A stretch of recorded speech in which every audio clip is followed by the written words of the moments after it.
Hello everyone, hi, how are you guys doing? Welcome back to another episode of our Hannibal reaction. This is Road Live, and my name is Matt. Hello, hi, how's everyone doing today? So we're watching Hannibal again. Last week, what happened? We had the Weird Family episode, where we had it was a serial killer who was a lady who abducted and convinced middle children to go and murder their families, which was fairly interesting, but that wasn't very developed because that was not the point of the episode. The point of the episode was to show us what Abigail is doing with her new cannibal dad, who officially kind of just started mentoring her or adopted her. I'm not sure, but there's an official connection now, kind of. So that's going on. Will it feels like Will is. It feels like Will. We know what his deal is since like episode like 1, and hasn't changed. Well, 2, because his deal is that he continuously feels like he sees himself as some sort of like, I don't know, like not really a killer, but he feels like he understands them because he does. Therefore, he feels gross with himself a little bit. He also feels responsible about Abigail and all those stuff. Anyway, so that's going on. There's clearly like a plot developing there, and we're clearly going to be following that, and that's gonna matter a lot. So I'm interested to see where that goes with Will and Hannibal and Abigail. Those specifically. We also have someone like Alana Bloom. That's her full name.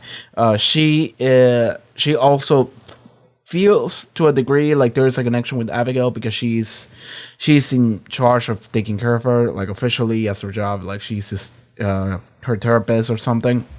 But the thing is that Hannibal is kind of taking over from her, but she still cares. So that's mostly where the point of conflict with the relationships of these characters is focusing on. So yeah, we'll see what goes on there. Oh, Hannibal just straight up gave Abigail drugs, and I'm pretty sure the reason why that was is because he wants Abigail to remember if she helped her dad to commit murder or something, then for her to remember that and to, like, I'm not sure, but I think he described like the drugs he gave her as some sort of stuff that makes you feel good or something, like confront things that you don't like so you can cope with them, but at the same time, if it makes her feel good about murder, it might fuck with her brain. He's already fucking with her brain, so we'll see where that goes. So yeah, I'm interested to see where that goes. Anyway, I feel like that's pretty much it, and we may begin. And before we do that, again, reminder, you can check out the Patreon to check out next episode or full-length reactions for this. But yeah, anyway, that's about it. So, Hannibal, episode 5, season 1, episode 5. Let's go. Oh, you're gonna see a deer while we're at it. Yeah, there we go. Wait, is this real? Was he sleepwalking? Oh. Hi, Winston. Office hours are for patients. My kitchen is always open to friends. Ah! Fucking god damn it. Okay. Murderer. This episode's victims. Okay, cool. Okay, cool. Cool. We're dealing with an arsonist. Is it an arsonist if you just want to set people on fire? Arsonist. A person who commits arson. Well then, awesome. Arson. What is arson? The criminal deliberately setting fire to property. It's not property, it's people. Oh, this crime scene is gonna be good, isn't it? It's gonna be a fun one. What the Alright. This is a fucking scene. Alright. Let's do the pendulum thingy. There we go. It's swinging. Anyway, back here. Oh god, it's Jack and his wife. I have no taste for animal cruelty, which is why I employ an ethical butcher. Ethical butcher. Your perfume is exquisite. A little bit weird. Similar to the aroma on the air just after lightning strikes. Is it Jar? Poetic. That is some nose you have there, Doctor. I first noticed my keen sense of smell when I was a young man. I was aware one of my teachers had stomach cancer even before he was. Can you smell that? Ugh, why the close up though? What is somebody who could do something like this afraid of? I mean, people have traumas. Dexamethasone. Oh, maybe he has cancer or something. Yeah. He's epileptic. Radiation. Gamma 4. Steroids for the inflammation, anticonvulsants for the seizures, radiation for the chemotherapy. Okay. Our guy has a brain tumor. There we go. We just figured out a lot out of nothing. Dying in his sleep. So he has people pray for him while he sleeps. Angels to watch over him. Whoa. Good news. That guy is not gonna be around this world for too long. Bad news. There might be like 2 people that die per night. Your intention is not to tell Jack. I don't see what good it would do. Did she have cancer?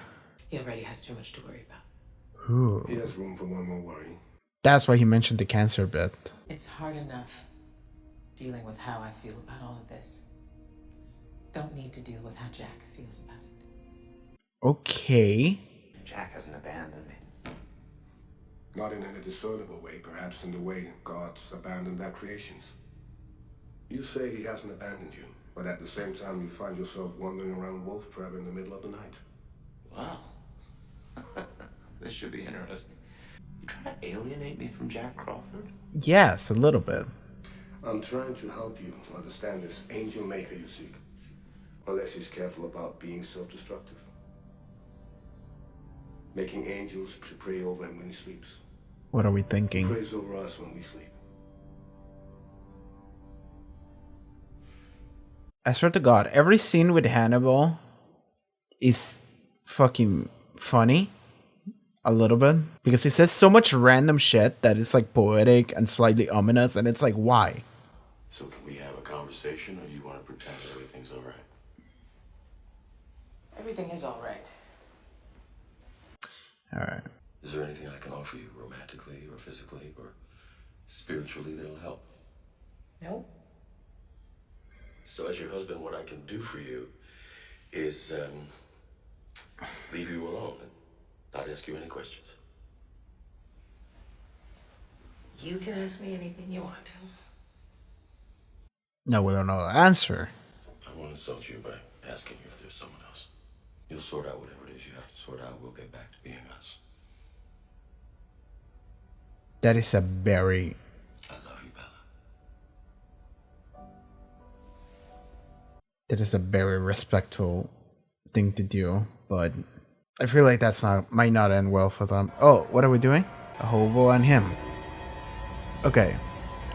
Okay, so he sees people burn and he feels those people are the ones that should become angels. Okay, let me look at it. Alright, damn.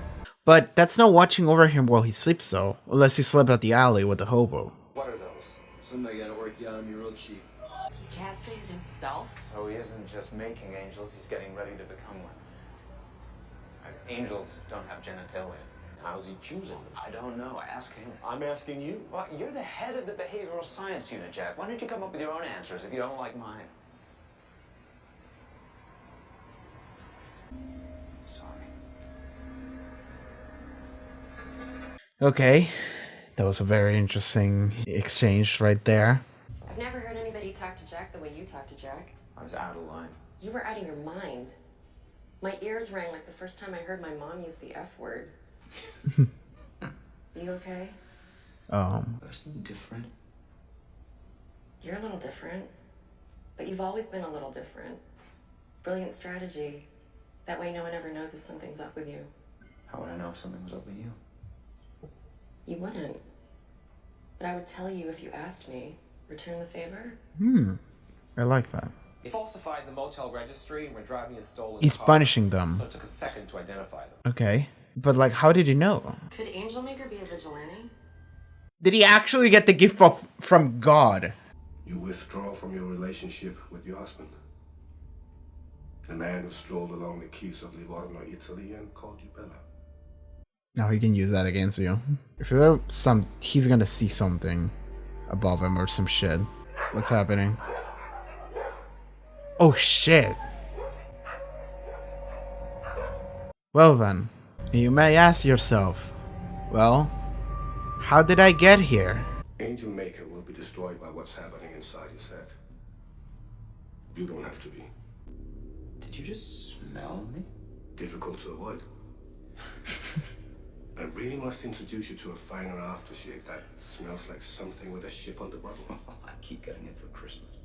Your headache's been any worse lately? More frequent? Yes, actually. Are we worrying that Will might have something? Does Will have brain cancer? What he wanted was to be alone. He just kept pulling away, pulling away. Is he realizing? He made it clear he didn't want me there. Oh man. And He's it wasn't realizing. clear. That's the only reason why we're doing this.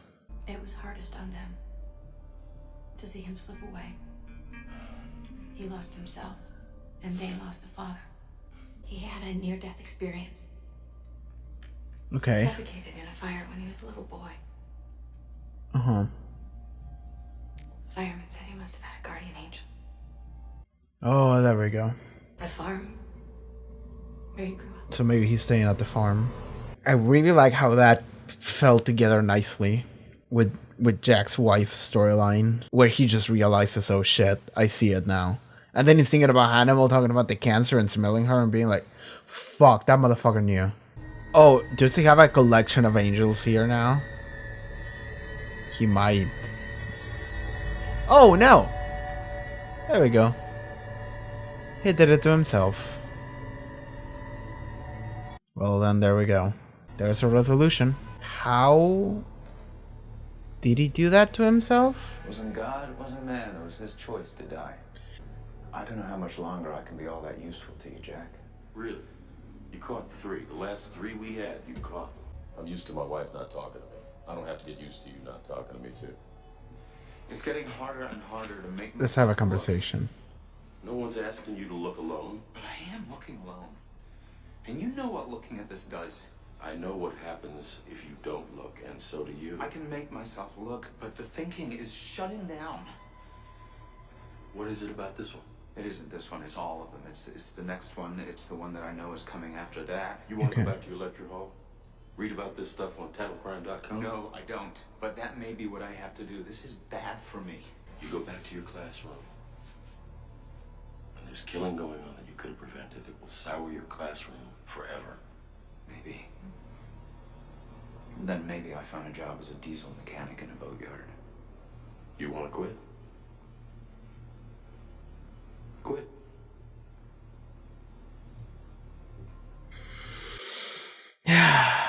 I like that he doesn't... Are you gonna see the deer? No. He was...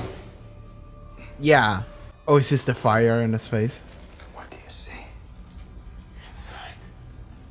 And Jack just walked away. Bring it out of you. Not all the way out.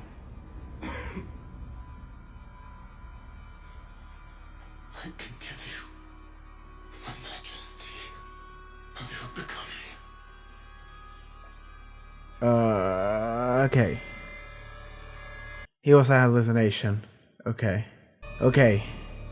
I was like... I thought it was a hallucination, and then I was like, wait, no shit, this is real. And then it turns out that it was a hallucination to begin with. Okay, let's go. He knows about everything. Hello, Doctor. You can have the office, please. That is the good set, after all. When did you find out? I like that they're not even referring to it. They're just... 12 Okay. weeks ago. Okay. Lung cancer. There we go. Really not prepared to have this conversation right now. Neither am I, but we're having it. We're having it right now. When are you going to be ready to have this conversation? Like, ever? Do you want to be alone? I don't want you to answer that. Just think about your answer. Okay. I want you to know that I don't want you to be alone. Not now and not ever. I'm not going anywhere. I appreciate that, Jack. This conversation's heavy. I thought if I kept it to myself, our lives wouldn't change. I didn't count on changing as much as I did.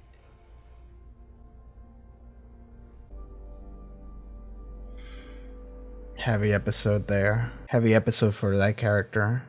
I wasn't expecting that, but I like that. This is Will being proactive, by the way, so he wants to say something. What do you want, Will? And Will can tell that something's wrong with him. I'm gonna sit here until you're ready to talk. You don't have to say a word until you're ready, but I'm not going anywhere until you do. Oh, that's nice. I like that so much. I actually do like that a lot.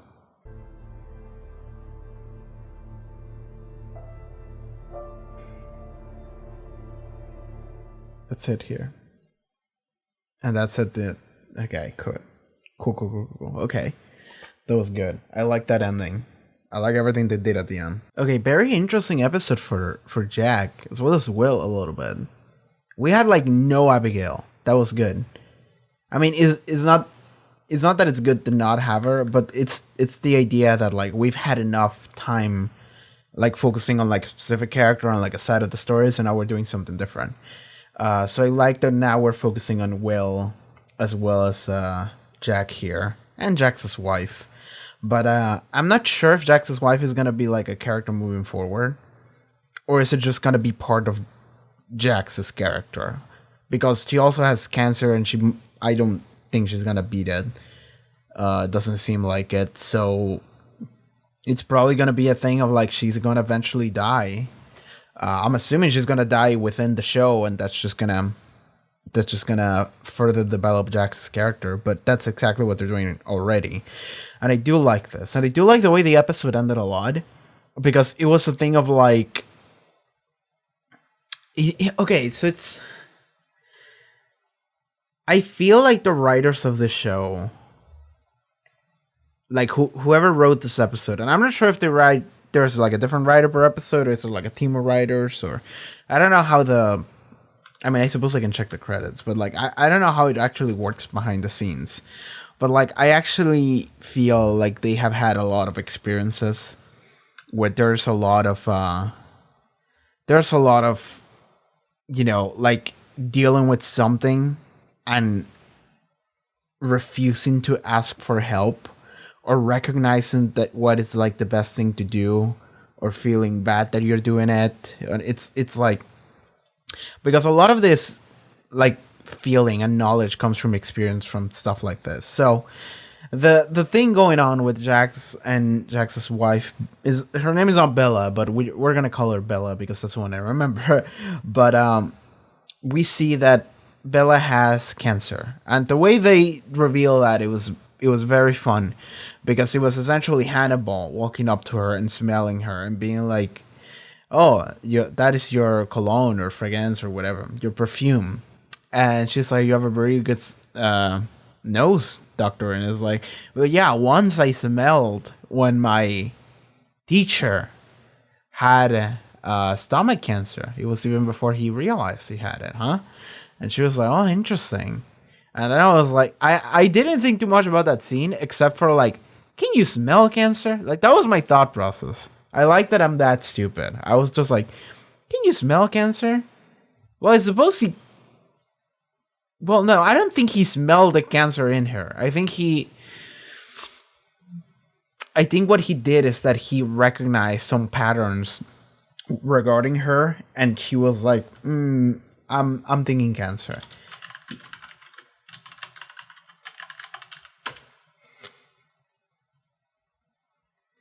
Okay, so I Google, can you smell cancer? And the answer is, people aren't able to smell cancer, but you can smell some symptoms associated with cancer. You could be ulcerating tumor. Ulcerating tumors are rare. If you have one, it's quite possible it will have an unpleasant odor. The odor will be the result of a dead or necrotic tissue of bacteria within the wound. If you have a bad odor coming from an ulcerating tumor, see your doctor. Okay, sure, whatever. So, can cancer treatment cause an odor? Dogs may be able to smell it. Okay. Another side effect is dry mouth of chemotherapy, but she's not having chemotherapy yet. Okay. So I literally have no idea how we realized that. Did he read the pattern in her?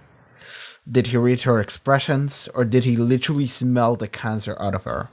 I don't know. We'll see. We'll see. And the same way that the person, the angel maker, whatever his name was, In the same way that he sees people's burned heads and he's like, oh, they're sinners or something like that, or like, I mean, what would he see them as? Does he see them as sinners? Maybe he saw them as such. I'm still not sure, because like the way this works is that throughout the entire episode, we have several scenes where they assume what might be the case with these murderers, with these killers, and the thing is that they it's not that they backpedal on it, but they change their theory and the way they see the person as the episode progresses. And I feel like I have a hard time keeping up with which one is the real one. The latest, I suppose, but I don't remember which one that was. So I am terrible at paying attention to things, by the way, and remembering stuff. I was fiddling with this shit while I was talking. It's the thing for my camera. Anyway, so yes, let's focus on the episode again. What we're doing. Oh yeah, what I wanted to talk about is that did he literally had a God-given power to see people who are sinners and burden? Well, not burden, but that's how he sees them. But it's interesting that he sees them as such because he had a near-death experience where he almost burned and he was saved, and then he said that it must have been like a guardian angel to watch over him or something. And that's where it all comes to. So that is very interesting. But like, he sees Will as that, but he doesn't see Will as that because that wasn't real. But Will thinks that he would see Will as such. Interesting. But like, because there's so much like murder and fucked up shit in Will's mind, and he consistently puts himself in the shoes of the killer, so he starts seeing himself as such. And I like that is seeping into his actual like life, because okay, so while you are conscious, you are aware of things that happen surrounding you and your decisions and even your emotions. When you're sleeping, you are not. And what's happening is that Will starts to dream about the fucked up shit that he's seeing. And we've seen this in the previous episodes. He's dreamed about the deers and murdering Abigail, I think. So it's like he starts to see that. And he has talked about how he feels. He feels guilty. At the beginning of the episode, we had the recap. He's like, I feel guilty about the death of that girl because I feel like I had killed her. Even though I didn't, I felt like I did. Because I've been inside the mind of like the killer. So this is seeping into Will's subconscious while he's asleep. So now while he's asleep, he just starts to wander around. He thinks he's dreaming about the deer and wandering around, but he's actually sleepwalking. And then in his sleep, the second time, he's just straight up at the roof of his house, and it looks like he might have been about to jump off. And maybe he would have if it wasn't for his dogs waking him up, barking, being like, dude, what are you doing? Dude, it's so good that he has so many dogs. It's so good that he adopted so many dogs, that he got a bunch of strays there. Because, like, even in the first sleepwalking thing at the beginning of the episode, one of his dogs was walking alongside him. Like, they didn't leave him alone. Like, they felt like something was wrong with him, so they were like, I'm going to keep you company. Dogs are good, man. Anyway, that was fantastic.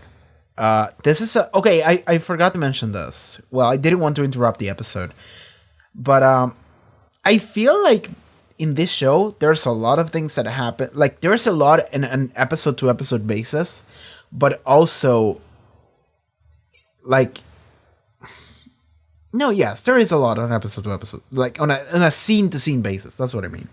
There's a lot that happens on a scene to scene basis. Every scene feels like it matters. So at the end of the day, it does feel like the episodes are short to me. They are 40 minutes, but it feels like even less than that because you know there's so much episode to episode that it feels like it moves so quickly. It feels like there should be more, and that's the thing is that I feel like there should be more. That's what it makes me end up feeling like, because the resolution to every killer, every like mystery Because it is weird. Because this show is doing this thing where it's like, oh, we're gonna catch a killer or whatever, right? But I don't want to say it feels like, because I'm just straight up gonna say it is not their intention to make a show where you catch killers. That's not what their intention is. That is just, the killers are essentially just like characters that are being brought in just to sacrifice in the altar of character development for the main cast. That's the only reason why these cases are even brought into the table. These cases like don't matter. The only reason why they would matter is because it matters to these characters. And like, so here's the thing. A show like, I don't know, fucking Criminal Minds. I watched several seasons of Criminal Minds years ago, a long time ago, like 7 years ago, whatever. I watched several episodes of Criminal Minds. A show like Criminal Minds, it feels like the case matters, and there is like a little bit of a tie-in to a character, and they go like, oh, like they feel touched by what the case was, in order to make it a little bit personal. But most of the episode focuses on catching the person and being like, okay, what is this person about? And then we have a conflict, and then we have a resolution. Hannibal does not feel like that. So I want to say that the cases don't actually matter. The only reason what they would matter is because of what they mean to Will, what they mean to Jack, what they mean to anyone else. So that is the only reason why they're here. And I could see a future where we just stop having cases. We just straight up stop having cases. And I have been told by people in comments that the show will become like less like episodic in nature as we go forward. So I can see the show just doing this at the beginning just to develop like Will's struggle of like, I'm getting inside the minds of killers and I feel guilty and I feel like I'm becoming them, that kind of thing. And it's actually fucking with his psyche a lot. He starts hallucinating, sleepwalking, and it's like, Jesus. It's also, in a way, you can tie it into the topic, the theme that every every episode has for the characters. So for example, previous episode, there was like the family theme, and that tied into the Abigail and her idea of family, and Will's idea of family, and Jack Garofalo a little bit, which was a setup to this episode when he asked his wife, being like, do you think it's too late to have children? And she was like, it's too late for me. And I was like, what does that mean? It meant that she had cancer, and she knew that. But in this episode, we get to see the wife, and the wife is talking about the guy with cancer and how he started like distancing him away and wanting to be alone, and Jack started to realize. And I like that he had like 3 stages of realization, because if you look at Jack on that scene when he realizes what the wife is saying, and that his wife is gonna, and that Jack's wife probably has cancer, like he realizes like at several points while she's talking. And I'm betting you that he realizes, wait, that's kind of what my wife does. But that would mean that she has cancer. Well, it couldn't be cancer because that motherfucker said about the cancer and this. He knew. That motherfucker. Maybe she's been going through stuff. She has been out missing a couple times. Son of a bitch. Like, I can tell that. And then I feel like at one moment, the final one is when he's turned into the descent. He has the realization of like, she might die. My wife actually gonna die. Like, I can see every realization on his face as it happens, and it's like you can see the thought process through realization, and I kind of like that. Anyway, so what it ends up being at the end of the day in this episode, the like topic, the theme is not the topic of cancer, but it's the topic of like allowing people into your life a little bit, allowing people to be there for you, because it's the idea of like, yes, people can help you out, do stuff for you. At the same time, there is some stuff that people, there's some stuff that no one will be able to do anything for you with. Like, you might have cancer and you might die, and this person right here, your husband, is not going to be able to do anything about it, but he can be there. And also, it is hurtful if he's not there. It was hurtful for the both of them to not talk about it. So, do you want to spend the remaining days of your life that way? Or do you actually want to talk about it? And maybe we can get ready together. We can spend time together. Because at the end of the day, it's going to feel like I understand being scared and not wanting to have a conversation. And I also understand not wanting to worry the other person, not wanting to be a burden to the other person. More especially a burden, because she's already accepting the fact that she's just going to die. So she doesn't want to be a burden to Jack.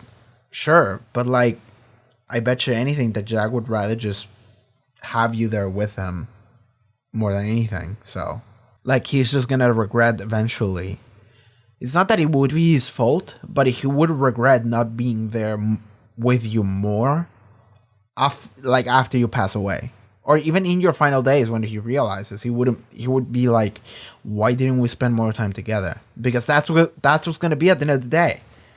And like, man, and it's not even that, but it's also it's the idea of like allowing yourself to connect with people, to be vulnerable with other people, in front of other people, and just the idea of isolation is bad. The idea of distancing yourself, hurting yourself and others in the process too, because like, that's the thing, is that isolation is just never good.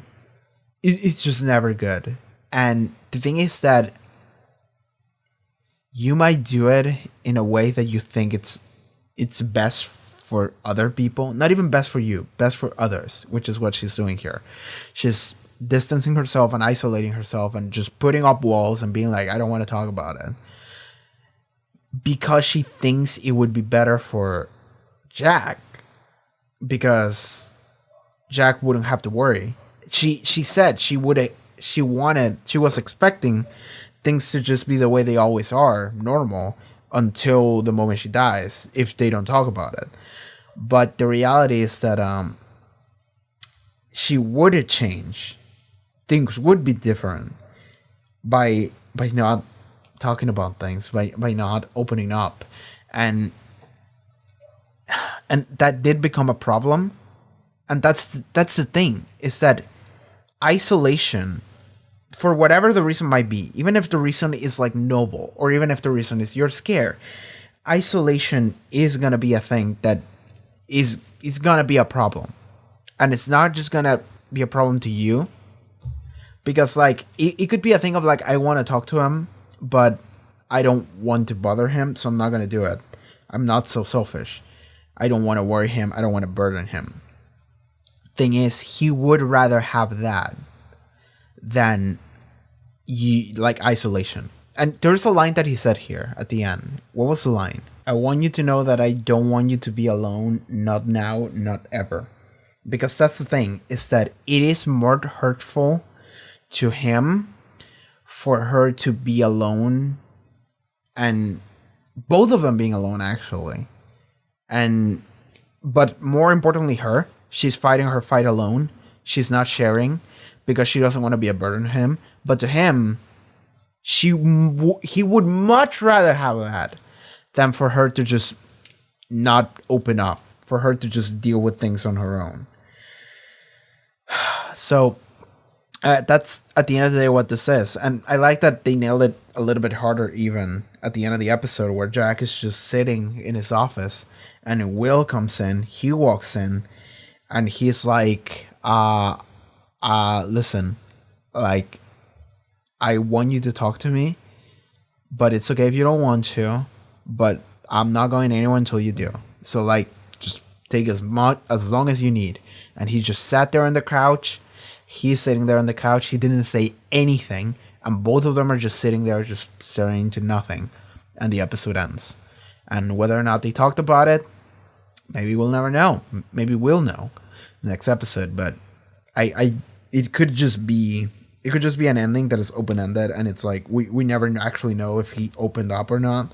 But it is a nice thing to do because it is a very nice gesture of Graham, of Will, and like the thing is that I don't know if Will knows about.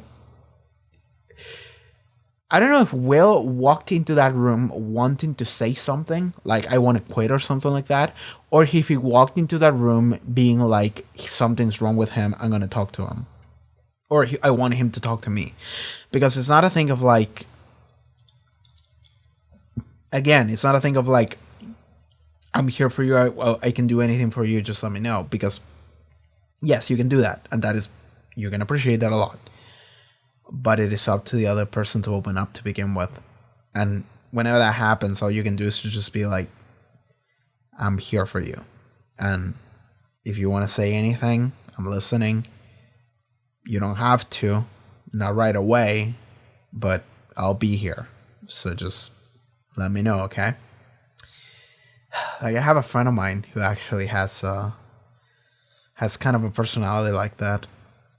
So I do have a little bit of experience being on that side of the situation, you know, just like, hey, can you let me know what's wrong? But sure.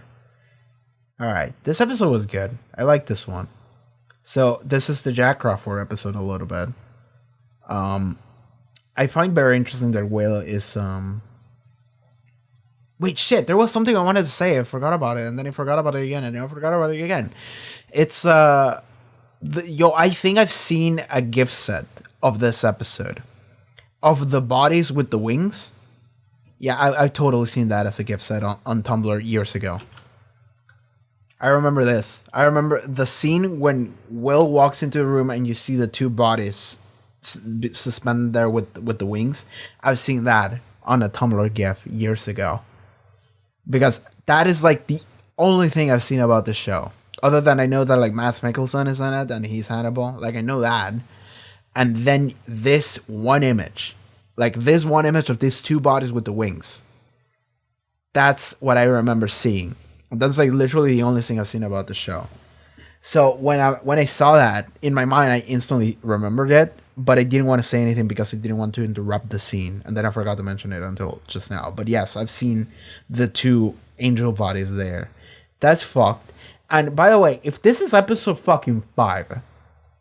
If this is episode 5, motherfucker. I feel like we're going to see a lot of weird shit this show.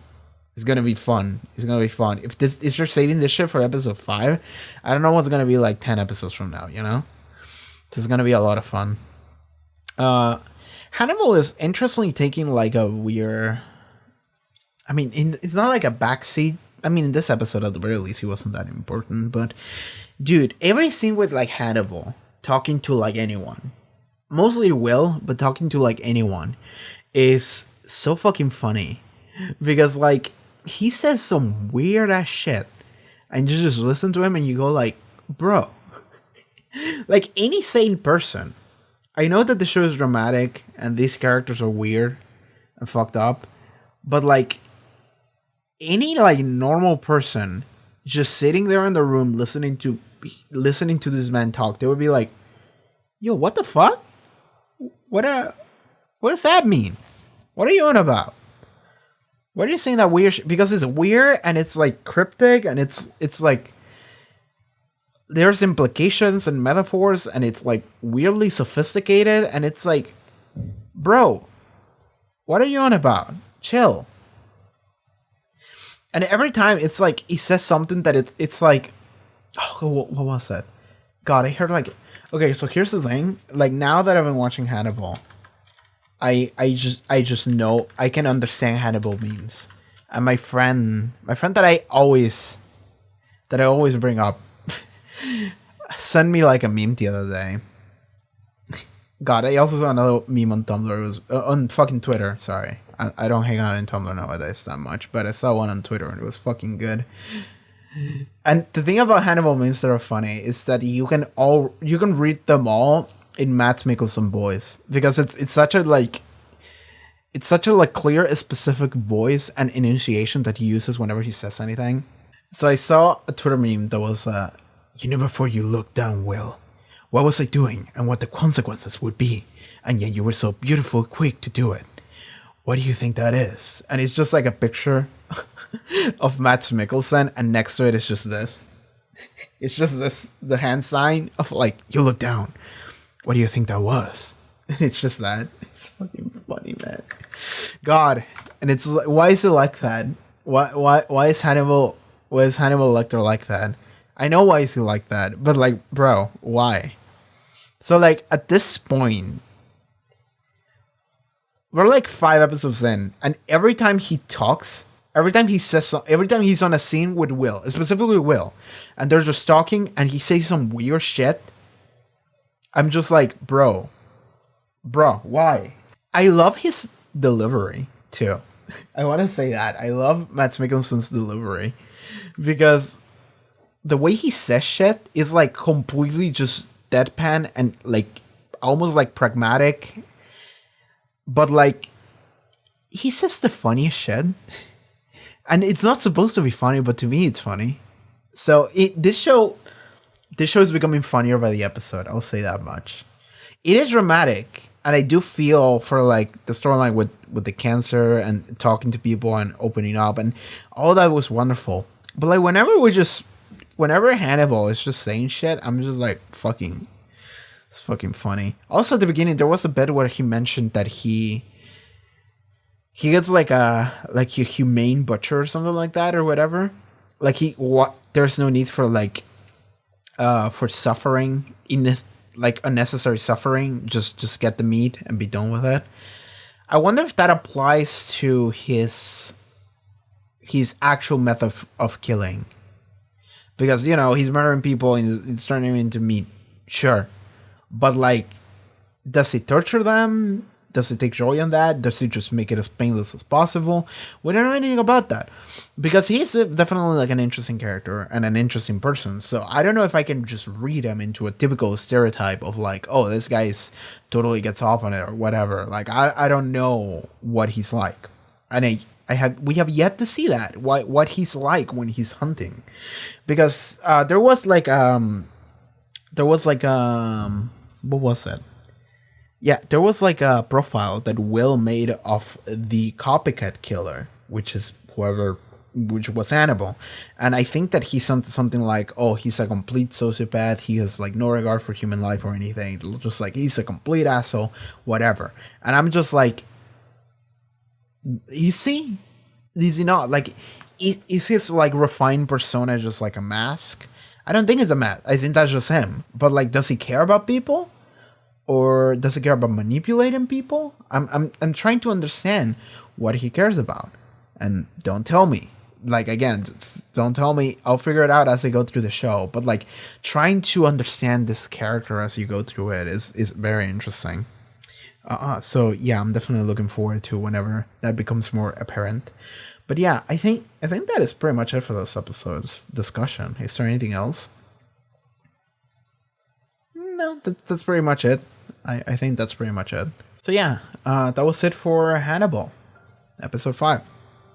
Alright everyone, if you would like to watch next episode of Hannibal Reaction as well as full length, you can do so over at Patreon. Check out the links in the description for that, social media, everything else, and I'll see you guys next time. Take care everybody.